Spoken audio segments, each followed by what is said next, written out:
So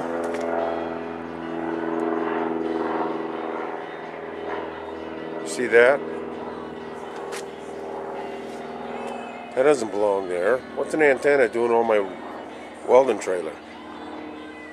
Oh, for the radio? Oh, I think not. How about that?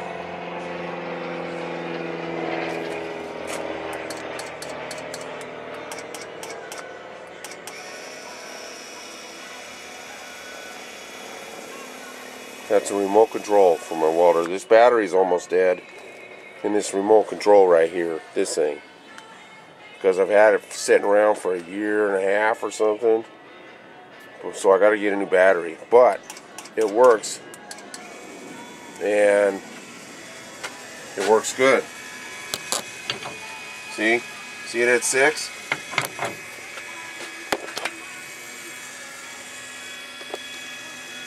Oh. There it is. It's coming around. 8. 9. It's just, this whole thing is held on by gravity. So nothing's resting on the knob of the machine except the weight of it. It's not hanging on it, it's just pressing against it. And it took me a while to get that too. I had to design it really well for it to actually work, and it works. So bolted it down there, welded them clips on, drilled them, and welded it, and then it turns up and down. The battery in this remote is almost dead because it's been sitting around so long. And it's a weird battery anyways. I gotta go look for it. But that's it. I couldn't wait to show everybody. I gotta put some quick disconnects on there, and I'm gonna put a bungee or something from the hook on the welder, where you hook onto the welder to lift it, to this over here, so I can hook it up. And the reason being, yeah, this battery's almost dead in this thing. The reason being is it goes up and down. 1, 2, 3, 4. That's how fast it goes up. So if you want to go up 3, you count to 3. 1, 2, 3. But it doesn't matter if I can't see the dial, because I can see my weld, what I'm doing. But all this stuff removes. This whole contraption actually removes. It's just bolted to this. Everything's bolted. And this all comes apart right here. This I put together. This comes off of here. It's just turning on there. I gotta grab a hold of it. See? That just locks it in. And then, anyhow, this comes up like this. So I got to put some quick disconnects on the cord there. I got one of them springy cords, so I could swing it up like this, and then I'll tie it off back there to the hook, the welder where you hook off to the welder to lift it out of here. But that'll never happen for a while, hopefully. And everything I said I was going to use, pretty much, I knew I was going to have. So, plus more, of course.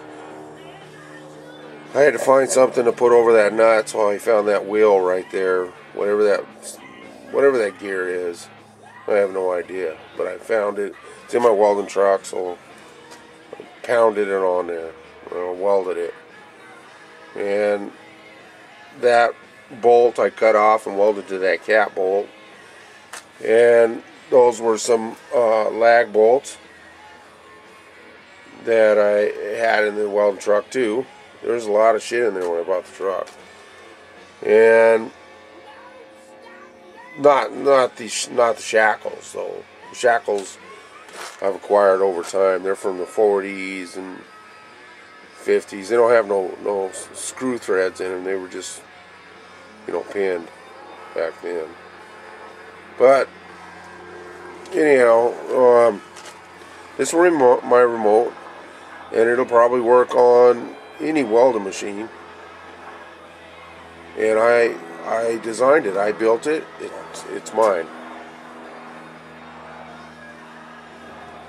That's cool shit, man. Doesn't matter what nobody says. That's cool shit. Where's my remote? I gotta go get new batteries.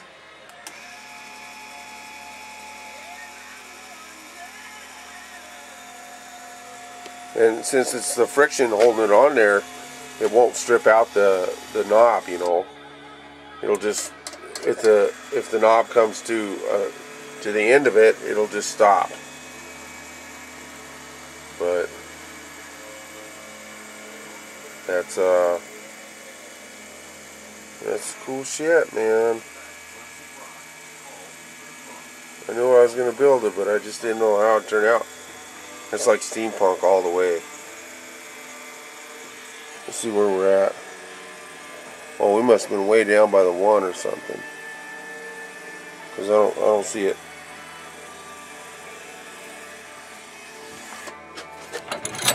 Oh, it's maxed out. That's why it's spinning. It just spins, you know. It doesn't hurt nothing. It just spins.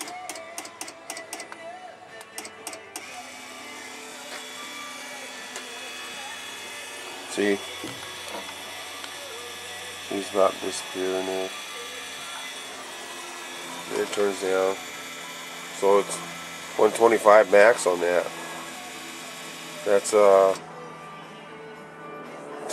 That's cool shit, man. That's my latest and greatest.